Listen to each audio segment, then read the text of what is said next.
CA எக்ஸாமுக்குன்னு கொஞ்சம் கொஞ்சமா collect பண்ணது ஒவ்வொன்னும் அவ்வளவு வேல்யூ. பெரிய பெரிய ஆத்தர்ஸ் எழுதின புக்ஸ்.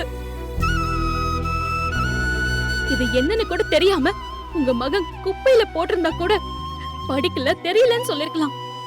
ஆனா புக்ஸ் எல்லாம் கால்ல போட்டு மிதிக்கிறாரே.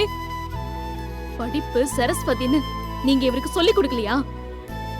சாமி படத்தை கிழிப்போமா இல்ல நீங்க படத்தை போட்டு காலால மிதிப்பீங்களா? மாட்டீங்கல்ல. ஏன்னா உங்களுக்கு படிப்போட வேல்யூ தெரியல. எப்படி தெரியும்? படிச்சிருந்தா தானே தெரியும். என்ன அடிச்சிருந்தா கூட நான் கவலைப்பட்டிருக்க மாட்டேன். எனக்கு புக்ஸ்ங்கிறது உயிர் மாதிரி.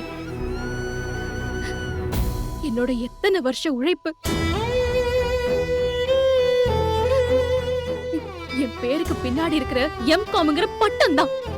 இதோ இங்க இருக்கிற எல்லாமே அந்த பட்டத்துக்காக ராத்திரி பகல்னு பார்க்காம படிச்சு எழுதின நோட்ஸ். இது எல்லாமே போச்சு. இப்ப கூட என்ன பொறுமையா இருக்க சொல்றீங்களா? சொல்லுங்க.